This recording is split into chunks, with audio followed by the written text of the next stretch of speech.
প্রিয় দর্শক, বিরতির পর আবারও আপনাদের আমন্ত্রণ জানাচ্ছি। আমরা অনুষ্ঠানের একেবারে শেষ ধাপে চলে এসেছি। আমরা প্রত্যেক বক্তা একবার হয়তো সুযোগ পাবে। শফিকুজ্জামান স্যার, আপনি বোধহয় বিরতির আগে কিছু যুক্ত করতে চাইছিলেন। আমরা একেবারে শেষ, আপনার সমাপনী বক্তব্য। রেলওয়ে কথাটা একটা যুক্তি দেখানো হয়েছিল যে বাংলাদেশ ছোট দেশ, বিপুল জনসংখ্যা, এখানে রেলওয়ে দরকার নাই, এখানে সড়ক দরকার। যেহেতু ঢাকা শহর থেকে যে কোনো উইদিন 2 আওয়ার্স যে কোনো সিটিতে যাওয়া যায়, এটা একদম অত্যন্ত ভ্রান্ত ধারণা। এটা আমি মনে করি এক ধরনের চক্রান্তই বলবো আর কি, যে বলছে ছোট দেশ এবং বিপুল জমি কম। পৃথিবীর বহু দেশে আছে, ইউরোপের যে সমস্ত দেশে আছে, আপনি ছোট ছোট দেশ মানে হল্যান্ড বলেন, সুইজারল্যান্ড বলেন, অস্ট্রিয়া বলেন, তাদের প্রচুর জমি, অল্প সংখ্যক মানুষ আর কি। তাদের প্রত্যেকের গাড়ি আছে, কিন্তু তারা সবাই কিন্তু প্রিফার করে রেলওয়ে যেতে, কারণ এটা পরিবেশ বান্ধব, এটা সস্তা, এটা চিপ, এটা নিরাপদ এবং এটা যে কোনো দিক দিয়ে আরামদায়ক। হ্যাঁ, এইটা বাংলাদেশের পৃথিবীর যে কোনো দেশের সাথে বেশি দরকার। আমাদের জমি নাই, একটা সড়ক তৈরি করতে যে জমি, আমাদের উর্বর জমি, আমি আগেই বলেছি যে আমাদের সবচেয়ে বড় দুটো সম্পদ হলো যেটা উর্বর মাটি এবং মিঠা পানি। এই একটা রাস্তা করতে যে জমি নষ্ট হয়, একটা রেলওয়ে করতে 5 ভাগে 1 ভাগ নষ্ট হয়। 1000 গাড়িতে যে যাত্রী বহন করে, যে পরিবেশ ধ্বংস করে, এর সমপরিমাণ যাত্রী নিয়ে তার 20 ভাগে 1 ভাগ পরিবেশ নষ্ট করে আর কি। সব দিক দিয়ে আমাদের, আমি বলবো রেলওয়ে আমাদের বেশি দরকার। রেলওয়ে যদি আজকে থাকতো, Chittagong Dhaka highway double track railway, আমাদের জিডিপি পরিমাণ আজকে অনেক বেড়ে যেত। আমরা একেবারে শেষ পর্যায়ে ডক্টর শাহনেওয়াজ স্যার, আপনার সমাপনী শেষ বক্তব্য। না, আমরা যে প্রসঙ্গ দিয়ে শুরু করেছিলাম সেই প্রসঙ্গ দিয়েই যদি আমি শেষ দিকে যাই, তাহলে দেখবো যে সত্যি তো অভিবাসনের যে ব্যাপার, চট করে একটা প্রশ্ন কিন্তু আমার মধ্যে ঘুরপাক খাচ্ছে সবসময়। সেটা হচ্ছে সারা পৃথিবী এখন এই সমস্ত ঘটনার কারণে অ্যালার্ট হয়ে গেছে। এখন কে কতটা অভিবাসীদের বা শরণার্থীদের আশ্রয় দেবে, এগুলোর কোটা নির্ধারিত হচ্ছে। কিন্তু এই সব শক্তিশালী দেশগুলো অভিবাসীদের যাতে না আসতে হয় তার ভূমি থেকে বেরিয়ে, সেই ব্যবস্থা কিন্তু করে না। সেই ব্যাপারে একটা কথাও নেই, কেবল আরো সংকট হোক, আরো বেশি আসুক, আমি এতটা ভাগ নেব, তুমি অতটা ভাগ নেবে। এটা খুব অমানবিক আমার মনে হচ্ছে।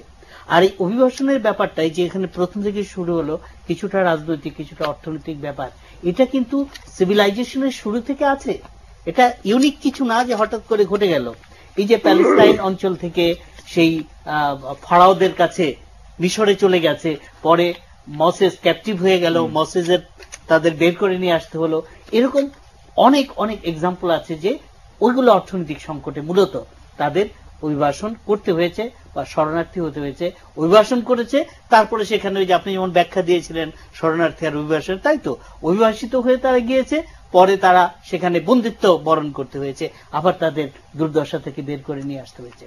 এখন আমাদের এই সভ্যতায়, এই সময়ে, আমাদের এই আধুনিক এই সময়ে আমাদের কিন্তু দুটো জিনিসই ভাবতে হবে, যে অভিবাসী যাতে না হতে হয়, অভিবাসী হোক, সে বেটার লাইফের জন্য হতেই পারে, অন্তত শরণার্থী হতে না হয়, সেই ব্যাপারটা নিয়েই ভাবা উচিত, যেটি জমি স্যার শুরুতেই বলেছিলেন। বেলাল ভাই, আপনার একদম সমাপনী বক্তব্য। আমি জমিন ভাই একটা কথা একটু টাচ করে গেছেন, যেমন পাকিস্তান এবং ইন্ডিয়ায় আজকে নিউক্লিয়ার ওয়ারহেডের কথা যদি ধরি আমরা, তাহলে পাকিস্তানের কাছে আছে কিন্তু এখন পর্যন্ত পরিসংখ্যান বলে 120টা নিউক্লিয়ার ওয়ারহেড, যেখানে ইন্ডিয়ার আছে 100। আর গড়ে পাকিস্তান ছোট ছোট ওয়ারহেড বানিয়ে যাচ্ছে, ওদের ইউরেনিয়াম বেশি বলে 10টা করে ওরা বানিয়ে যাচ্ছে। এখন ফ্লিসের যে চিন্তাটা, যেটা ওনার যে চিন্তাটা এখানে সেই তাপটা এসে আমাদের সাউথ এশিয়াতে তাপটা এসে পড়ার বিষয়টা, এই বিষয়টা কিন্তু গভীরভাবে আমাদের মনে রাখতে হবে, আমরা যে যাই পলিটিক্স করি না কেন।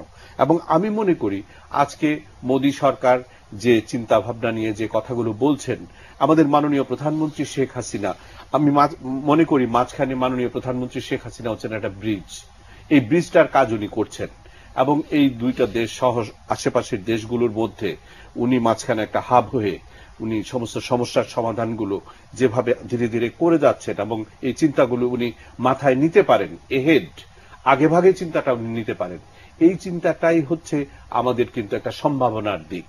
এই সম্ভাবনার দিকটাকে আমাদের এগিয়ে নেওয়াই উচিত। অসংখ্য ধন্যবাদ স্যার, আপনার একেবারে সমাপনী বক্তব্য। আমি এইটুকু বলে শেষ করতে চাই, সেটা হচ্ছে অর্থনৈতিক অবকাঠামোর ক্ষেত্রে যদি সবার সম্ভাবনা থাকে, দন্তস্বর ব্যাপার, তখন কিন্তু আস্থা বাড়বে। আস্থা বাড়লে সুযোগ সুবিধা আসবে, দুটোই দন্তেশ্ব আবার, এবং সেখানে যদি সমতা থাকে তাহলে কিন্তু সহিংসতা কমবে, এবং সহিংসতা কমলে সন্ত্রাস কমবে, সব দন্তেশ্বর ব্যাপার। এবং এইটা যদি হয় তখন সহনশীলতা আসবে, আবার দন্তেশ্ব, এবং এই সহনশীলতার থেকে আমাদের সমৃদ্ধি আসবে। স্যার, আমি একেবারে শেষ মিনিটে চলে এসেছি। আমি কিছুক্ষণ আগে বলেছিলাম যে আমরা সবকিছুই বোঝার চেষ্টা করব, বা রাজনীতিবিদরাই সব সমস্যার জন্য দায়ী, এরকম একটা মানসিকতা, কিন্তু আমাদের বুদ্ধিজীবীরা কোনো কিছুর দায়িত্ব নেন না, কিংবা আমাদের যারা সুশীল সমাজ আছেন তারা কোনো দায়িত্ব নেন না। কিন্তু যে বিষয়টি ঘুরে ফিরে আসে, বা ধরেন আজকের অনুষ্ঠানেই আমরা যদি বলি যে রোহিঙ্গারা কিভাবে বাঙালি হয়, এই প্রশ্নগুলো কিন্তু আমাদের মধ্যে থাকে, কিন্তু তারপরে আমাদের কিন্তু এগুলো বলতে হচ্ছে, শুনতে হচ্ছে, দেখাতে হচ্ছে। আপনার কি মনে হয় না যে এই জায়গাগুলো যে কোনো না, কিন্তু গণতান্ত্রিক প্রক্রিয়ায় বার্নার্ড শা একটা খুব ভালো কথা বলেছিল, সেটা হচ্ছে democracy is a principle where you agree to disagree.